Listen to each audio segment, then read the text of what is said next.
Partout en France, les enseignes des supermarchés ont envahi les paysages. En quelques décennies, nous sommes même devenus les champions du monde en mètres carrés de grande surface par habitant. Mais si la grande distribution française est remarquable par sa puissance de vente, elle l'est aussi par ses pratiques commerciales et par l'influence qu'elle exerce sur nos élus. Revenons un peu en arrière. C'est une histoire qui a fait du bruit à Landerneau d'abord, quand un certain Leclerc a ouvert dans un garage désaffecté un centre de détail où il vendait au prix de gros des articles achetés directement aux fabricants. C'était supprimé au profit du consommateur la cascade de marge bénéficiaire qui mène d'intermédiaire en intermédiaire jusqu'à la boutique de l'épicier. Tout a commencé ici il y a 50 ans. Prix cassé, libre service et parking, le succès a été rapide. Mais ce succès a entraîné la concentration. Dans les années 70, il y avait 800 enseignes de supermarchés. Aujourd'hui, quelques groupes seulement contrôlent 75% de notre consommation et affichent des centaines de milliards de chiffres d'affaires. On est arrivé à une telle concentration parce qu'avec l'argent, on a pu acheter l'élimination des autres. Et pourquoi les grandes surfaces ont eu à la fois autant d'argent, autant de liberté? Parce que le monde politique, qu'il soit de droite ou qu'il soit de gauche, n'a pas jugé bon en France de faire respecter un minimum de règles du jeu. Alors, la règle du jeu, c'est la grande distribution qui l'impose. Elle peut décider quels produits arriveront dans nos caddies et à quelles conditions. Cette situation a des conséquences sur les prix, les salaires, l'emploi et l'environnement. Restons à la porte du supermarché et essayons de faire les comptes.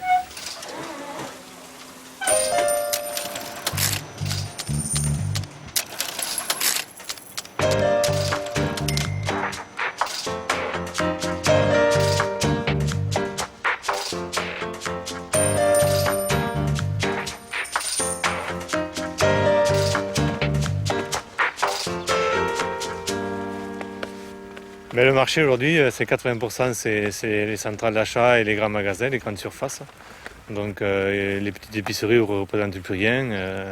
Puis quand ils nous disent on vous prend aujourd'hui, on vous prend un tas de marchandises, mais on n'arrive même pas à discuter le prix, quoi. C'est eux qui nous annoncent le prix.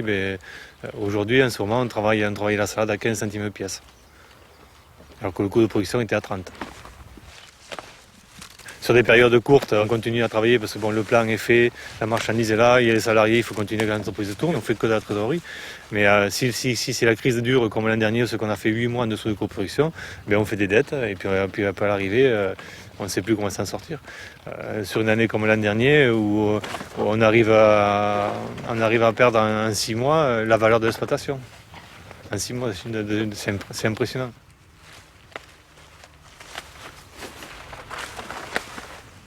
La grande distribution est un exemple de ce que peut être la mondialisation, en fait.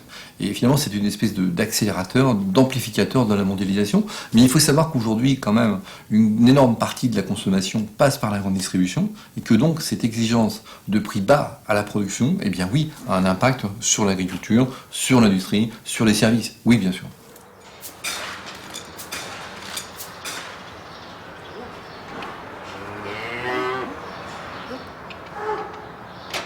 Là, en ce moment, le prix du lait va un peu en baissant puisque c'est un effet de saison. Mais on sait que par rapport au prix de l'année passée, on n'aura pas de baisse supplémentaire. Alors qu'on a subi des baisses supplémentaires depuis 4 ans. 4 ans, tous les trimestres, il y avait une baisse du prix du lait par rapport à l'année avant, quoi. Tout ce qui est produits lactés, desserts, etc. ne baisse pas, au contraire, a bien augmenté. Et si on prend une indice de 100, en quelques années, nous, on a perdu 10 à 15% et le prix dans les linéaires a augmenté de 10 à 15%. Donc qui fait la marge, qui prend la différence? C'est pas le producteur. Quand on voit l'industrie agroalimentaire, il nous dit c'est pas nous. Donc nous on pense que c'est la grande distribution qui fait pression sur l'industrie agroalimentaire. Et donc qui c'est qui est derrière? C'est les salariés dans les industries agroalimentaires où ils sont en train d'écrémer énormément. On prend l'exemple de Coincy où il y avait 550 salariés, aujourd'hui ils sont plus de 350. La menace de fermeture, etc. Donc ça fait peur aux salariés. Ils ne revendiquent plus. Et nous, producteurs, on nous dit si vous n'êtes pas contents, allez voir ailleurs. Et ailleurs, on sait qu'il y a trop de lait, donc on ne va pas trouver d'autres coopératives ou industrielles pour nous ramasser notre lait. Donc, ce qui fait que les producteurs de lait, ils subissent, ils ferment leur gueule. On a une espèce de rouleau compresseur qui avance vers la société. C'est j'aime bien dire, une arme de destruction massive qui avance vers nous, qui a détruit le commerce, qui a détruit le monde agricole, qui détruit l'industrie. Quand on dit industrie, c'est pas que les grandes entreprises, c'est aussi les PME, bien évidemment. Et puis qui a des conséquences énormes au niveau social, parce que on ne mesure pas souvent, mais moins de commerçants, moins de paysans, moins d'entreprises, eh bien c'est moins de salaires distribués évidemment, ce qui veut dire moins d'impôts, moins de charges sociales prélevées, et donc évidemment à un moment donné, eh bien une remise en cause de ce qui faisait le lien social. C'est-à-dire qu'on vous dit aujourd'hui, il y a trop de services publics, ça coûte trop cher, trop de santé, trop de retraites, trop d'écoles, trop de lycées, trop d'hôpitaux, parce qu'évidemment tout ce qui faisait l'équilibre de tout ça bien disparaît. Il n'y a plus beaucoup moins en tout cas de prélèvements sociaux, fiscaux, donc ça remet en cause complètement l'équilibre.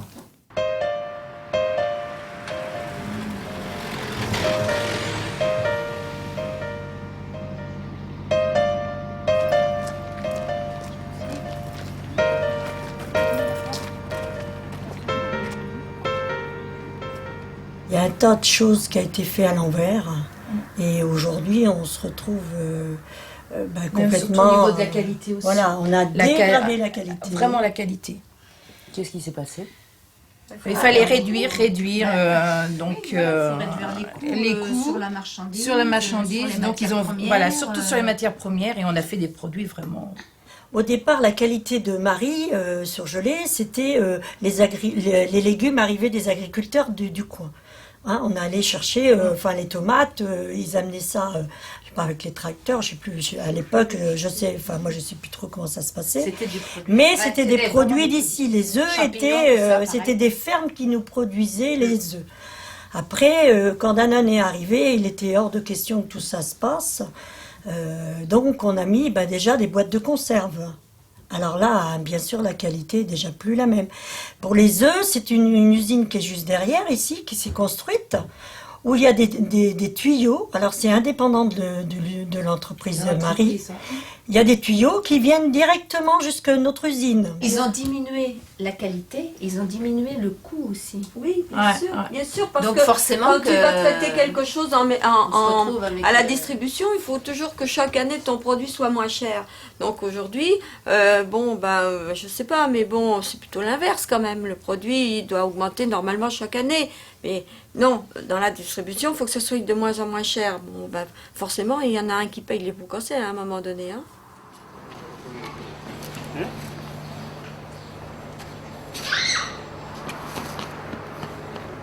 Tu as pensé à me laisser des tomates et des oranges?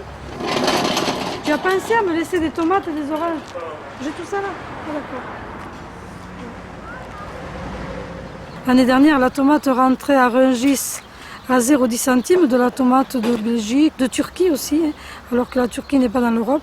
Elle rentrait à 0,10 centimes à Rungis, donc la grande distribution, ils nous faisaient chanter, ils nous disaient soit vous nous vendez à ce prix-là, ou bien alors vous la gardez, votre marchandise.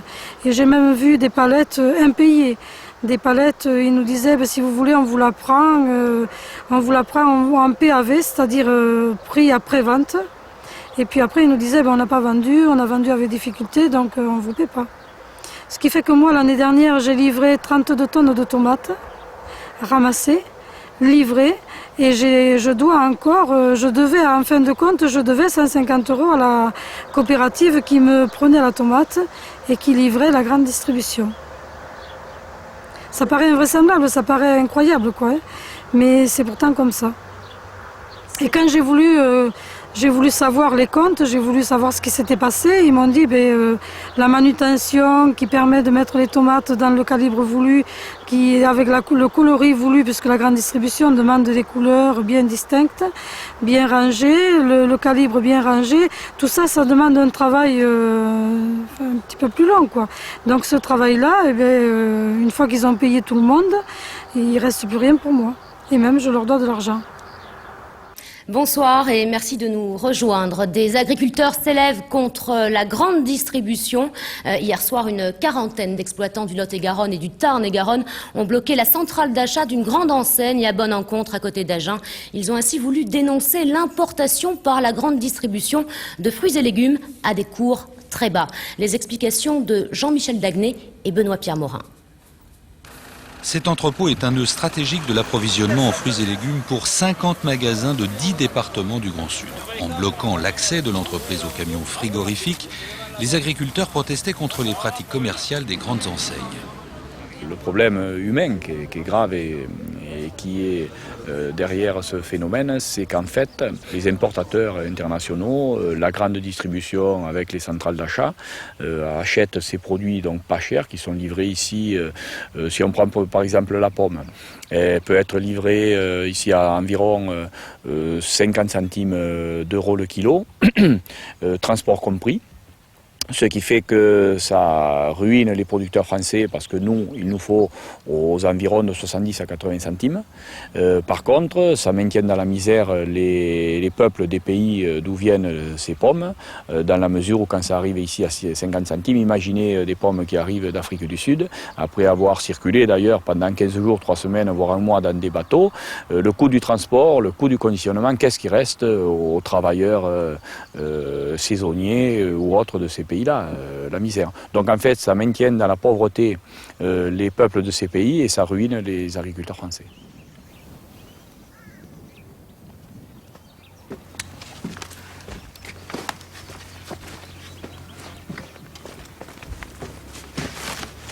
Sur une interview, ils s'aperçoivent qu'on a voulu taper sur une centrale d'achat ou sur un magasin, mais ils vous rayent de leur carte, ils vous achètent plus rien. Ils vous font crever comme ça. C'est impressionnant. Et vous n'avez pas peur? Non, j'ai pas peur, parce qu'aujourd'hui, quand on est au bout, on n'a pas peur.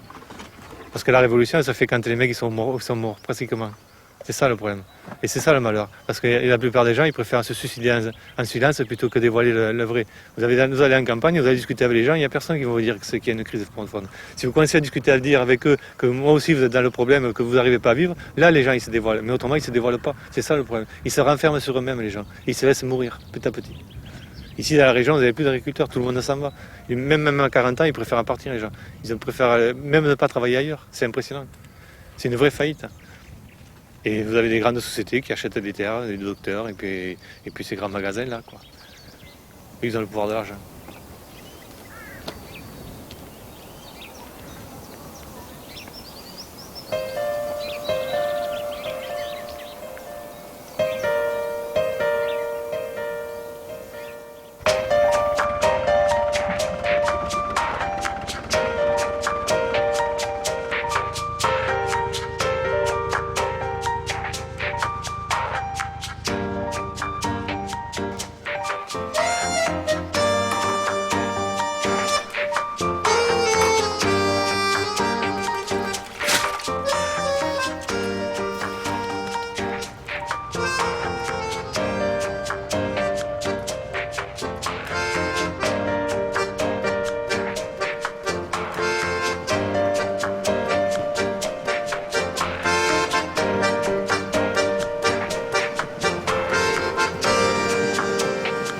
En règle générale, on achète nos fruits et légumes en grande distribution, on dira ils sont pas bons, ils n'ont pas de goût, les tomates sont dégueulasses. Oui, mais c'est moins cher que si tu vas sur les marchés c'est tellement plus cher.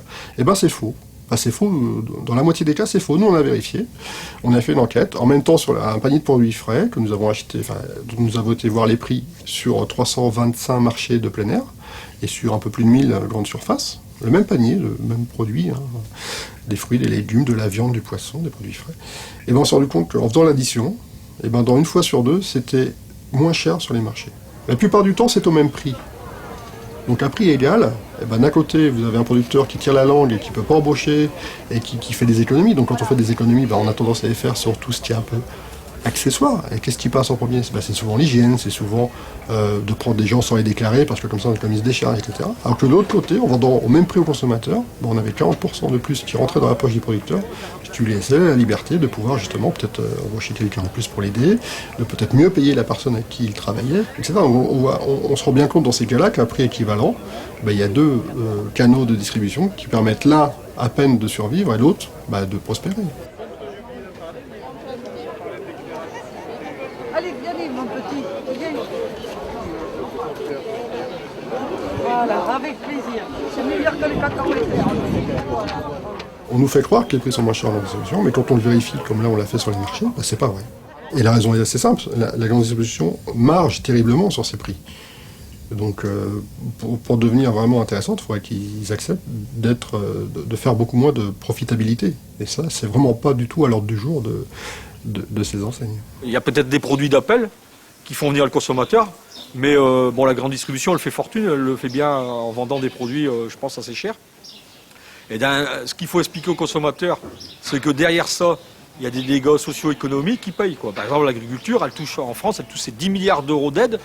Donc il faut bien qu'il y ait quelqu'un qui le paye. Donc indirectement, le consommateur, il paye via les impôts, quoi, hein. Donc est-ce que vraiment les produits sont pas chers? Je ne crois pas, quoi. Je ne crois pas que le consommateur s'y retrouve. Souffle, souffle. Avec les pansements, on est bloqué. Mais souffle, tu vas déchirer ton gars là. Ah, je te jure, j'ai plus. Ça ira.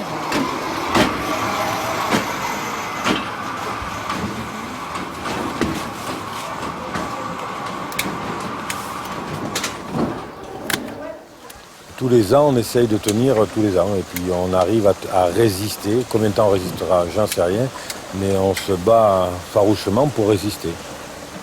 Nous développons beaucoup de nouveaux concepts, de nouvelles variétés, beaucoup de tomates avec des caractéristiques particulières, beaucoup de segments de marché, toujours la fraîcheur, bien entendu, ce que nos concurrents ne peuvent pas apporter, et sur beaucoup de marketing, beaucoup de packaging derrière, beaucoup d'unités consommateurs, donc une demande de service et on répond énormément au service.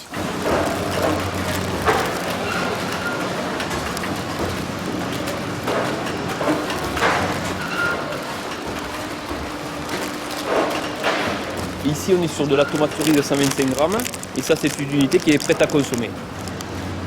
Il faut qu'on fasse des présentations pour essayer de vendre le produit, mais après, il faut trouver un juste milieu pour que ça soit assez rentable pour nous et pour la grande distribution aussi.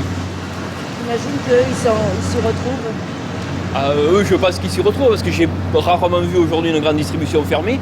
Par contre, des agriculteurs qui ferment les portes, ça, on en voit de plus en plus. Vous êtes une unité assez importante quand même, vous n'avez pas les moyens de négocier plus que les petits producteurs. Et vous savez, la grande distribution, c'est eux qui font un petit peu la pluie et le beau temps aujourd'hui, hein. Donc si nous, on n'arrive pas à leur produire et leur donner satisfaction, ils vont aller se retourner sur d'autres fournisseurs et voire peut-être sur l'étranger aussi, hein.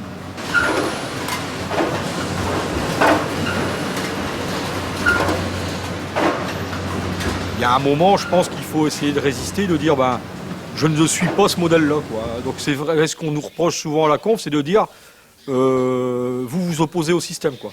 Mais aussi on s'oppose, mais on essaye aussi de mettre en place autre chose sur nos fermes, quoi. C'est une forme de résistance, quoi. C'est quoi comme autre chose? Autre chose, c'est ce qu'on a mis en place sur notre ferme, c'est de la vente directe.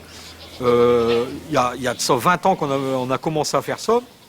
Je veux dire, les autres agriculteurs rigolaient de nous, quoi. Disant, c'est pas sérieux, quoi, hein. Aujourd'hui, il faut vendre des grosses quantités de lait aux industriels, à Nestlé, aux coopératives. Il faut pas faire 3 hectares d'endives, il faut faire 20 hectares.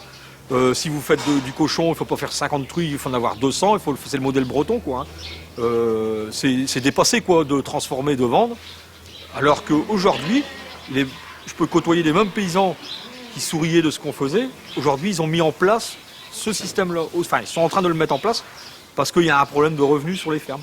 Parce qu'ils ont bien vu qu'ils étaient prisonniers d'un système qui fait qu'aujourd'hui, on tire toujours les prix vers le bas. Et ils ont beau tout le temps s'agrandir, il y a un moment, ils n'y arrivent plus, quoi.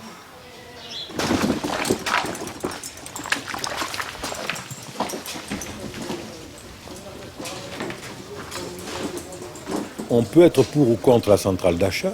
Aujourd'hui, c'est incontournable. Quand vous avez un article comme la fraise où elle est à 60% et la tomate à 80%, il y a des choix qui nous sont imposés aujourd'hui. On peut être contre l'arrivée de la tomate marocaine sur les étalages français, sauf qu'aujourd'hui, c'est une vraie réalité. Trouver du produit au marché, on en trouvera tout le temps, mais on ne sait pas pourquoi. Est-ce que c'est simplement pour avoir du produit au marché? Est-ce que c'est pour derrière permettre qu'il y ait des emplois qui soient éliminés, qu'il y ait des gens qui vivent moins bien, que les taux de chômage augmentent? Enfin, je veux dire, il y a une réflexion globale de la société qui est à revoir, quoi, hein. Je veux dire, payer un peu moins cher pour détruire ces emplois, il y a de l'illogisme là-dedans, quoi.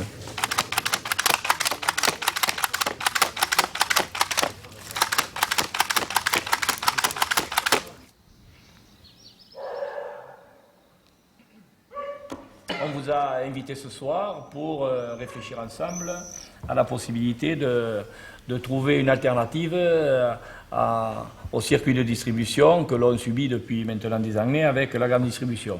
Tout le monde est en train de souffrir, nous de disparaître en tant que producteurs et les consommateurs de dépenser beaucoup plus d'argent que nécessaire pour s'approvisionner, du moins en bien pour se nourrir. Donc l'idée qui a mijoté au sein du MODEF et des structures qui ont travaillé avec nous depuis maintenant 7 à 8 mois, c'est d'imaginer un système qui échappe totalement au circuit traditionnel de la grande distribution. En juin 2005, Raymond Girardi et ses amis lancent une association, La Clé des Champs. Puisque les pouvoirs publics restent sourds à leurs cris d'alarme, ils s'adressent aux citoyens pour les sensibiliser aux difficultés de l'agriculture familiale. Ils vont ensemble fixer des prix justes pour tous, produire et consommer mieux. Ensuite, salade. Alors là, ça dépend des variétés, par exemple. De toute façon, sur la feuille de chêne blonde, rouge, bata, laitue, c'est le même prix pour nous. Hein. Combien la pièce 40 centimes. 40 centimes. 40 centimes pièce. Ouais. Et en hiver, il faudrait taper un peu plus quand même. Il faut... On n'y est pas en hiver. En hiver, ouais. Non, là, c'est bon. En hiver, il y a le plus, c'est le persil et tout. Là, on est bien d'accord.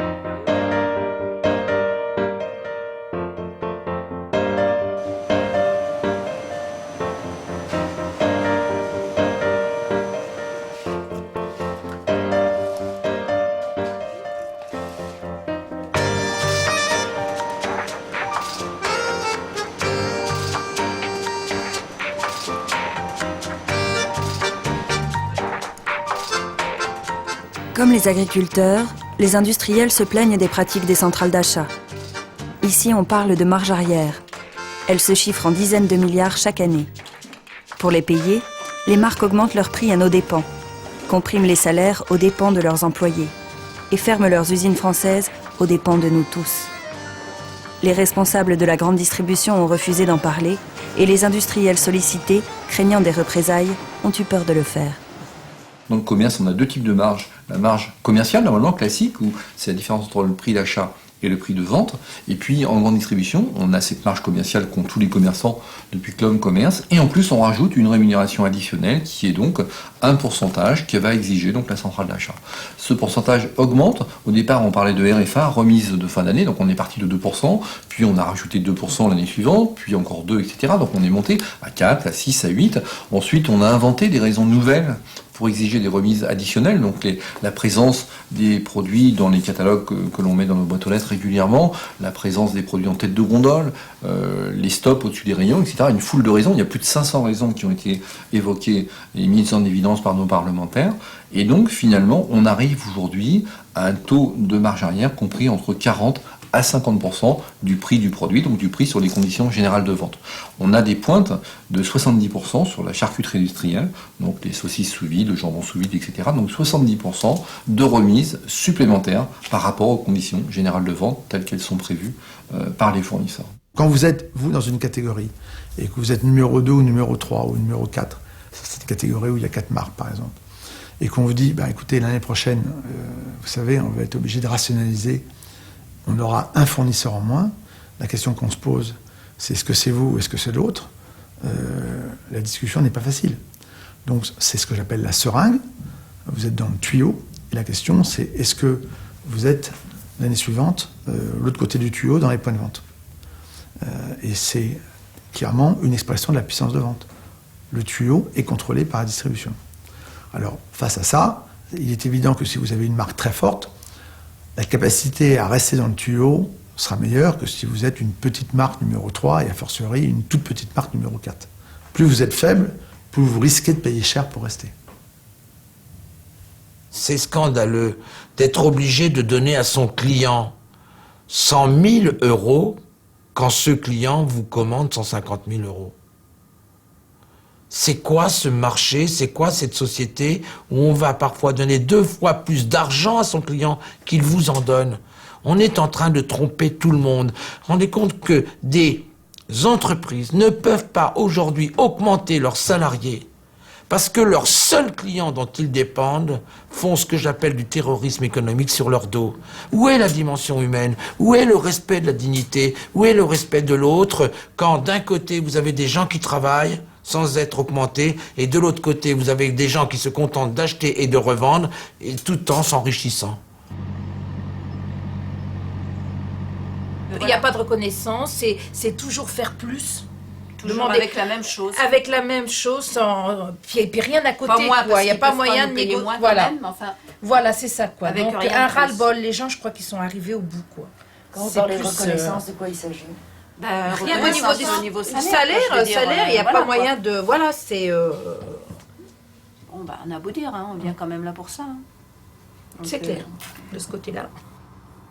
Martine, concrètement, vous gagnez combien par mois après 25 ans? Alors moi, ça doit être 1200 et quelques. Voilà, avec 23... Tu parles? Non, je parle en net. Hein. Voilà. Je parle en net. Voilà, faut savoir. Avec 23 ans d'ancienneté. Vous me parliez d'un moment où vos salaires étaient plus corrects ou au moins les primes d'intéressement. Les correspondaient mieux au travail. Voilà, tout à fait. Ouais. Il y avait une reconnaissance par la prime d'intéressement et la prime de participation. Oui. Qu'on n'a plus aujourd'hui. On avait cette participation, on avait eu quelques primes, on avait touché les primes de vacances. Mais disons que ça donnait de l'espoir. Ça a évolué un petit peu mieux. Aujourd'hui, on n'a que 1,3 de salaire, point, et le restant... Voilà, c'est ça. Il y avait plus de motivation grâce à ça aussi, c'est clair. On stagne, quoi, on stagne, mais on recule même parce que... On recule parce qu'on n'a plus rien, quoi. Aujourd'hui, on a une augmentation comme ça, puis l'augmentation de mutuelle, l'augmentation, c'est égal à zéro. Égal à zéro aujourd'hui, quoi. C'est à rien à perte, ouais. Tout à fait. C'est égal à perte. Aujourd'hui, ça devient grave, quoi.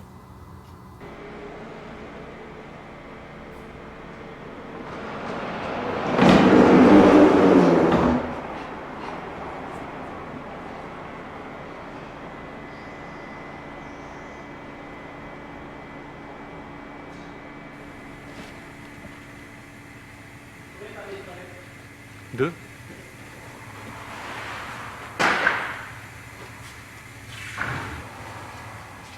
Là, pour l'instant, elle n'est pas vendue la salade. Parce que bon, là, il fait l'agréage. Si ça ne va pas, on peut me la refuser. Je peux la recharger et repartir, la jeter. Bon, si ça va, là, apparemment ça va. Elle va partir dans la centrale d'achat. Mais la centrale d'achat peut faire, parce qu'ils vont faire le même travail eux. Et puis dire que sur un problème de salade trop petite ou des pucerons ou une salade mal nettoyée, comme on faisait voir ce matin, et bien hop, on me renvoie la palette. Et la palette, elle n'est pas payée. J'ai le transport à me payer, ma pomme, mais la salade, elle m'a payé. Je la récupère 3 jours ou 4 jours après ici. Et ça, c'est fréquent. On est toujours sanctionné. Là, ça va être plus l'été comme ça? Les prix.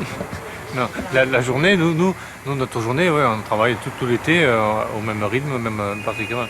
Même des fois, c'est la folie, parce que tout à l'heure, quand on a quitté le champ, et on m'a téléphoné, on me rajoute une palette de salade. À midi moins 5, on me rajoute une palette de salade. Vous vous rendez compte? Pourquoi? Ça veut dire qu'il faut que j'aille couper une palette de salade après-midi pour la relivrer après-midi. Je vais faire un second tour après-midi. Alors, il y a de la demande. Même à zéro, il y a de la demande, puisqu'ils refont couper. Mais ils ne veulent pas payer. Donc après-midi, il faut que je redescende avec le camion pour livrer une palette de salade. Mais si je ne le fais pas, l'expéditeur ne me fait pas couper demain. Hein. On est obligé, on est des esclaves. C'est vrai, des esclaves. On se plie à tout.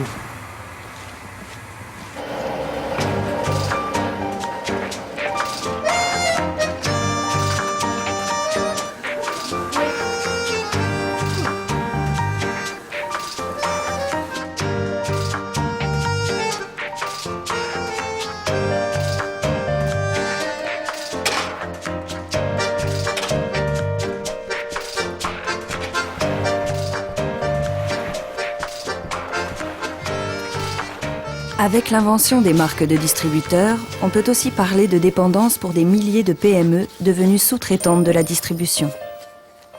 Ces produits, bien vus, top budget, repères ou reflets de France, nous attirent par leur prix. Mais qui en profite réellement?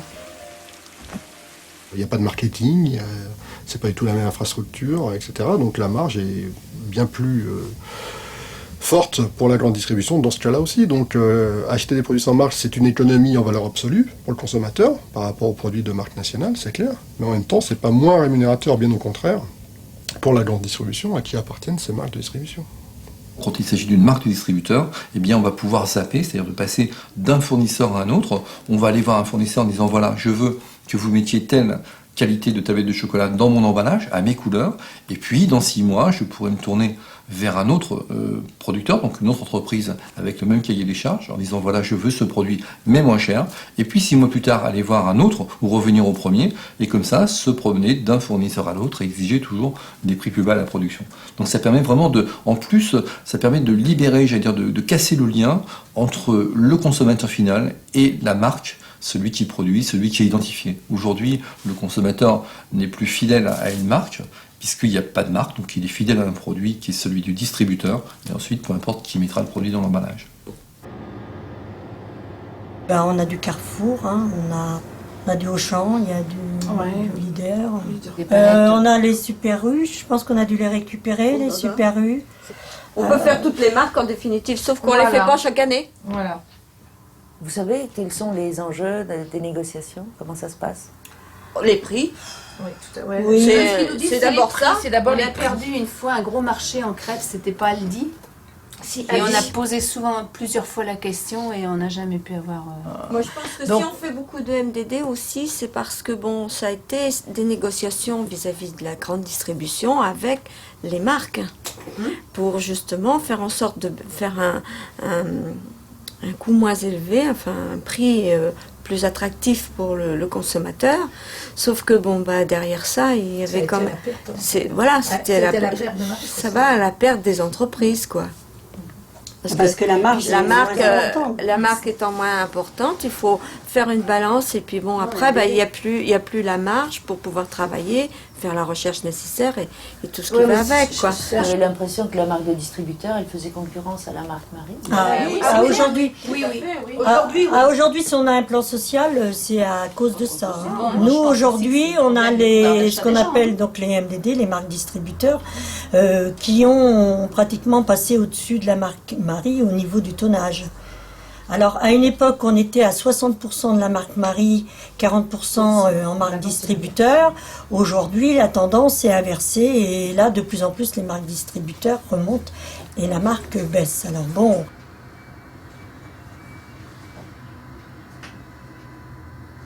Je crois qu'il y a un stade où on ne peut donner que ce que l'on a. Donc, c'est-à-dire qu'on va demander à l'entreprise de baisser ses prix, de dire bon, c'est bien ce que vous produisez, mais il me faut un petit peu moins cher, donc baissez donc votre prix d'1 ou 2%. On va le faire. Deuxième temps, c'est qu'on va se dire, donc on va prendre sur les marges, sur les bénéfices évidemment. Deuxième temps, on va se dire, j'ai plus rien à donner. Donc il faut faire ce qu'on appelle pudiquement des gains de productivité, donc essayer de rogner partout où on peut. Mais ça veut dire quoi? Ça veut dire clairement pousser vers la sortie les salariés les plus anciens, essayer de comprimer, donc de mettre 2 personnes où il y en avait 3, etc. Et puis donc comprimer vraiment autant qu'on peut. Bon, bien sûr, contrôler les augmentations de salaire, essayer de faire en sorte qu'on ait toujours plus.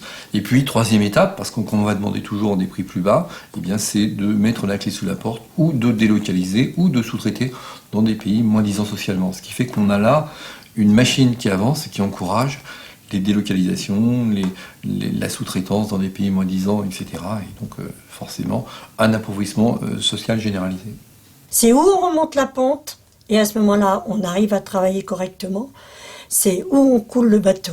Oui, et aujourd'hui, je pense que la vision qui est donnée à aujourd'hui de la direction, c'est qu'on a envie de faire couler le bateau. Oui. On se rend compte qu'en fin de compte, dans un plan social, on est tout seul, quoi.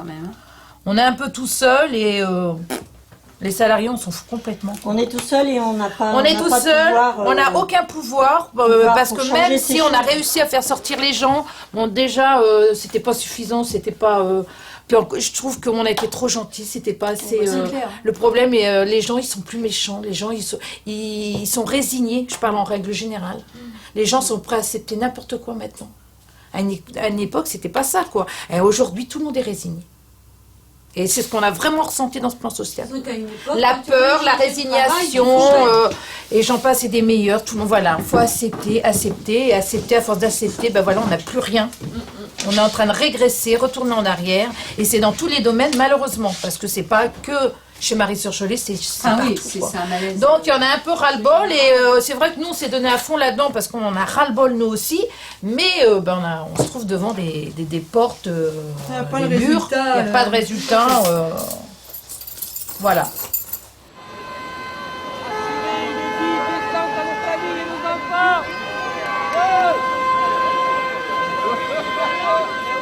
Les bénéfices du Carrefour, plus 58% en 2006. Plus 58, vous imaginez ce que c'est? Les milliards d'euros générés qui vont où? Directement dans la poche des actionnaires.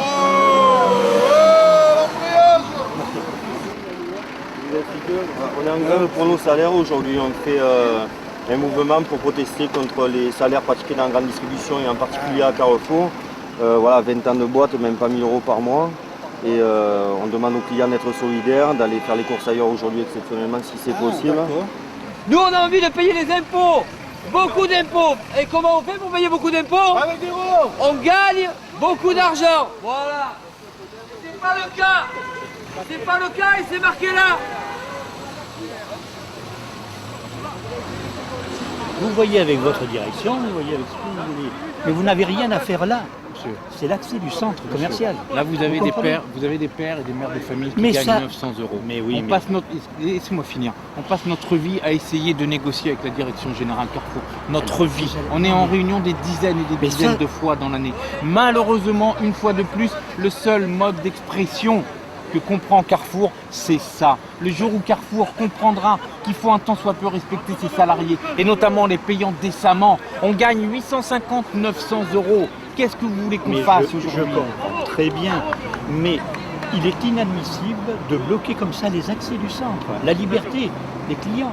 Mais dites-le à la direction Carrefour, dites-le que vous en avez marre des mouvements sociaux. Et pour les arrêter, il n'y a qu'une seule solution, une seule. Respectez vos salariés et décidez-vous à les payer correctement. Et vous verrez le jour où on sera payé correctement, mais on ira travailler avec la banane, on sera heureux de vivre. Aujourd'hui, il n'y a plus personne qui est heureux de vivre, ni à Auchan, ni à Carrefour, ni nulle part. 930 € de salaire mensuel, monsieur.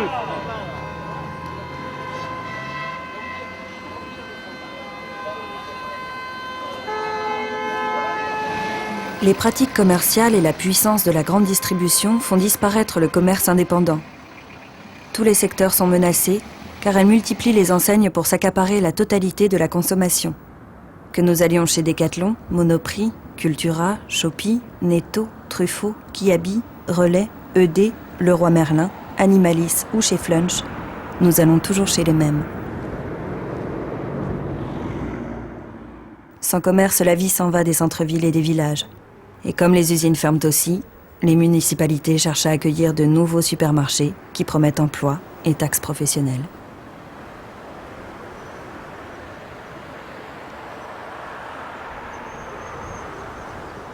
Vous avez ici le centre Leclerc, qui existe depuis maintenant une quinzaine d'années environ.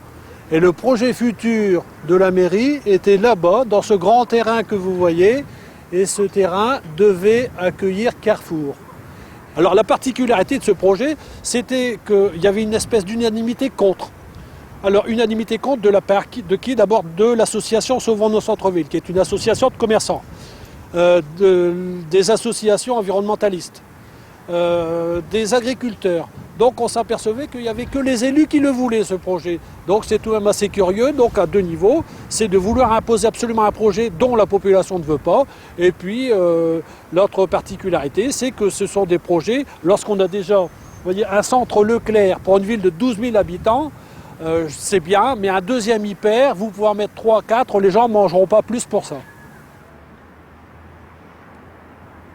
L'autre argument de la grande distribution, c'est la création d'emplois. Qu'est-ce que vous en pensez? La grande distribution emploie 3 fois moins de personnes minimum que le petit commerce. Donc la grande distribution n'a pas créé d'emplois, même si à chaque point de vente, c'est effectivement un certain nombre d'emplois. Mais ce n'est pas parce que j'ai créé 200 emplois en ouvrant mon supermarché que j'ai globalement créé des emplois. La preuve, en créant un supermarché de 200 emplois, j'ai détruit autour de ce supermarché entre 600 et 700 emplois. J'en détruis 2 à 3 fois plus. Qu'est-ce que gagnent les villes à avoir des implantations? Bon, la réponse traditionnelle qui sera faite, ce sont les taxes professionnelles. Bon, on peut comprendre parce que si on a une piste de ski qui est déficitaire, donc les taxes professionnelles notamment de Leclerc, servent à financer, donc c'est pour des équilibres du budget communal. Le Carrefour, qu'est-ce qu'il allait financer, lui? Alors lui, le Carrefour allait essentiellement financer le musée de l'automobile qui s'appelle Autoland. Nous sommes dans le bassin minier, donc nous sommes dans une région qui a particulièrement souffert donc, de l'exploitation de la mine. Donc il y a beaucoup de friches industrielles. Donc ma crainte, avec la prolifération des hyper, c'est qu'on arrive également à des friches commerciales. Et à mon avis, il faut essayer de penser à nos enfants et petits-enfants, au monde que l'on va leur laisser.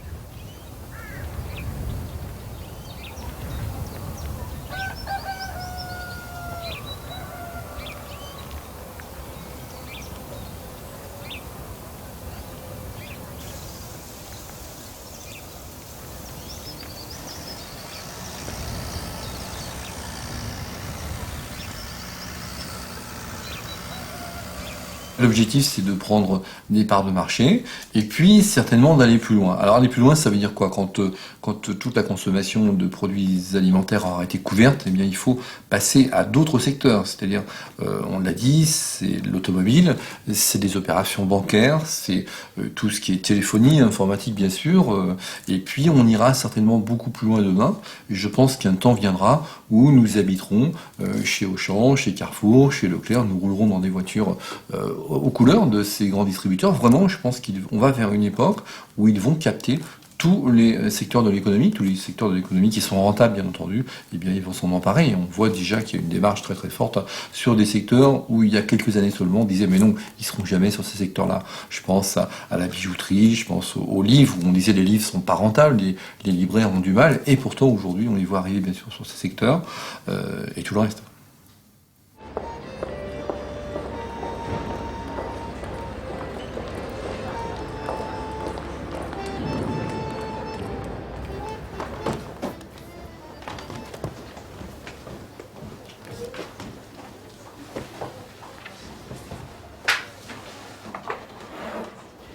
Vous avez ici tout un rayon qu'on a pu développer autour de ce sujet parce que maintenant il y a pas mal de choses dans la production jeunesse. Dans une librairie de grande surface, la plupart du temps, on ne peut plus parler de fond.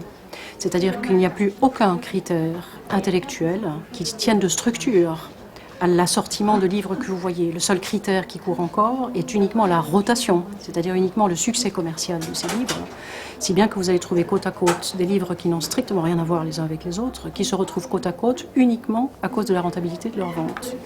Assimiler forcément les biens, quels qu'ils soient, à la puissance financière, je pense que c'est absolument dramatique et qu'on en souffrira tous beaucoup. Je veux dire par là que réduire notre alimentation, notre besoin en objets dont nous nous entourons, en biens culturels, on l'a déjà évoqué, mais une quantité d'autres choses à de la pure consommation, puisque ces lieux sont des lieux de pure consommation, où il n'y a plus rien de ce qui faisait du commerce quelque chose de noble aussi, c'est-à-dire quelque chose de l'ordre de l'échange, du service rendu. Ce sont des lieux où est tué le service et où est tué la singularité et l'âme aussi de ce qu'on n'appelle plus que des marchandises, enfin de ces objets dont nous avons quotidiennement besoin. Et puis aussi tuer le lien humain qu'on tissait autour de ça. Au moment où on achetait sa botte de carottes ou son nouveau pull ou sa botte comment on appelle ça, sa pelote de laine ou son, je sais pas, on pourrait trouver une quantité d'exemples. Tous ces commerces qui ont été remplacés par de la grande distribution au seul profit de l'argent, il faut le dire, au seul profit de l'argent, au profit de rien d'autre.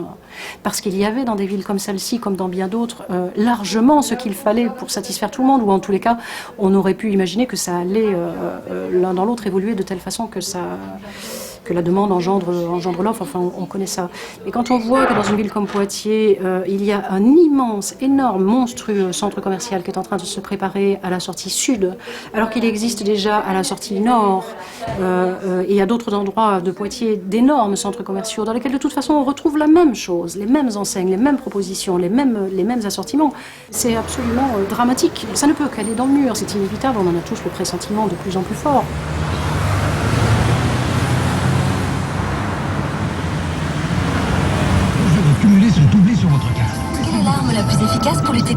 C'est une arme redoutable contre la vitesse. Vous gagnez de l'argent. Parlez-moi de plan de campagne. Le plaisir de vivre la plus efficace, c'est la carte. Qui à Marseille peut vous offrir gagner de l'argent automatiquement. Après 30 ans de grande distribution, on n'a plus de magasins en bas de chez nous. Les petits commerçants sont tous moribonds ou en train de revendre. Les petits épiciers appartiennent d'ores et déjà quasiment tous à la grande distribution, qui ne met pas son enseigne dessus, mais qui est bel et bien propriétaire des murs et qui salarie les épiciers de quartier. Donc voilà, qu'est-ce qu'on fait aujourd'hui pour sortir de... Si on n'est pas d'accord avec le système de grande distribution, parce qu'avec 6 centrales d'achat, on domine toute la consommation en France, il faut inventer une alternative.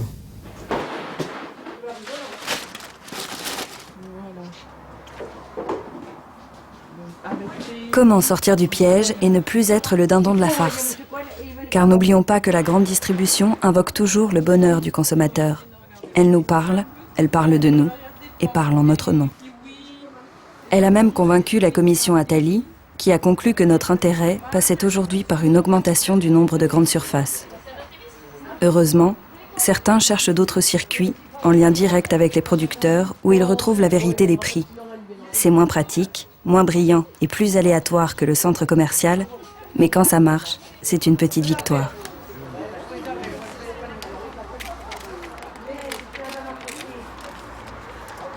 Merci beaucoup. C'est merveilleux.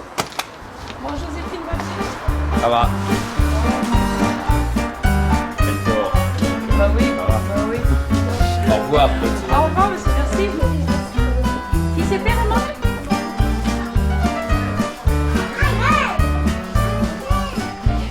Dans les AMAP, organisés en réseau national, on préfinance la production d'un agriculteur et chaque semaine, on se partage sa récolte. Il n'y a pas de fraises en hiver, ni d'endives en été, mais un lien de solidarité et de responsabilité s'est créé.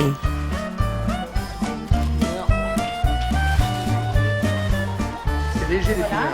Aussi, je voulais m'inscrire pour une distribution parce qu'on n'est pas inscrit. Alors, s'il y a besoin. Ces tentatives sont des ébauches de démarches citoyennes, mais elles restent marginales. Alors, que font les vrais responsables ? 3 jours après le projet de loi visant à modifier les autorisations pour l'ouverture des grandes surfaces, Jacques Chirac n'a pas hésité à critiquer le bilan négatif de la grande distribution. Je suis de ceux qui considèrent que la grande distribution, phénomène purement français, et qui n'existe pratiquement nulle part ailleurs, peut faire état d'un bilan extraordinairement négatif. S'agissant de la distribution en général, s'agissant de l'équilibre de l'aménagement de notre territoire, s'agissant peut-être et surtout de la convivialité. Tous les parlementaires étaient d'accord sur ce constat. Il fallait brider la grande distribution pour protéger les fournisseurs, les commerçants et le lien social. Aujourd'hui, c'est paradoxalement à elle que le gouvernement a confié l'amélioration du pouvoir d'achat et de la croissance. Pour cela, il a fait voter des lois qui légitiment les marges arrière et libéralisent les implantations de grandes surfaces. Pourquoi avoir choisi un remède pire que le mal ? Aujourd'hui, vous pouvez avoir le leader d'une grande enseigne de distribution qui viendrait au journal de 20h dire « Le gouvernement m'empêche de baisser les prix, le gouvernement m'empêche d'obtenir des fournisseurs et dire des choses qui sont fausses, mais le dire quand même. Et donc les politiques ont un peu peur des répercussions médiatiques de gens qui osent dire le contraire de ce qu'ils font, mais qui osent le dire.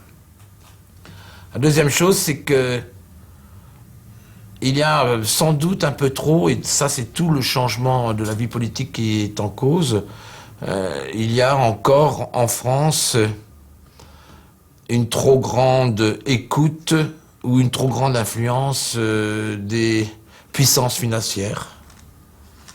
C'est grave ce que je dis, puisque je suis un défenseur des grandes entreprises, je suis un défenseur du capitalisme, mais il y a quelques dérives qu'il est urgent de dénoncer. Ce n'est pas parce qu'on est puissant financièrement qu'on a raison, et ce n'est pas parce qu'on est puissant financièrement et qu'on a les moyens d'acheter des pages de publicité dans la presse, y compris à la télévision, qu'on a forcément raison. Il est urgent de remettre quelques pendules à l'heure. Tant qu'on n'aura pas remis les uns et les autres un peu de vérité, d'honnêteté et d'éthique dans toutes ces relations, les gouvernements ne pourront peut-être pas, autant qu'il le faudrait, faire appliquer les lois.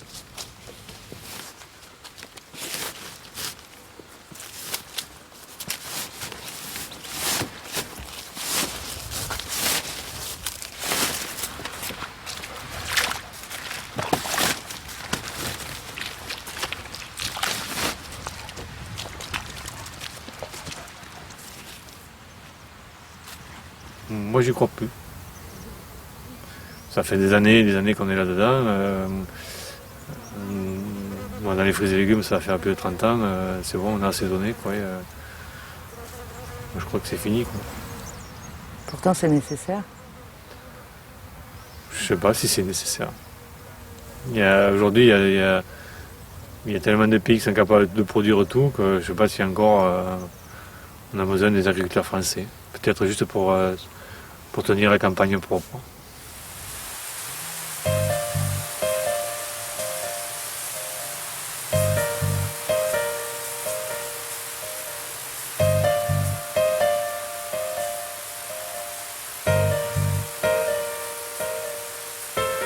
Si effectivement on s'en remet à l'intérêt propre de 6 groupes financiers, il faut continuer.